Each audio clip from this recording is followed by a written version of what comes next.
We are here today to stand against hazing. We must speak up. We must protect one another. We must choose respect over violence. No one should be forced to suffer just to belong. In our country, hazing is illegal because it puts lives at risk.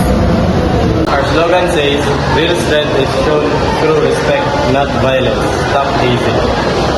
Hazing is not a joke, it is not a tradition, it is a harmful act that can cause serious physical and emotional damage. Some people think hazing builds brotherhood or unity, but true unity is built on trust, kindness, and support, not fear.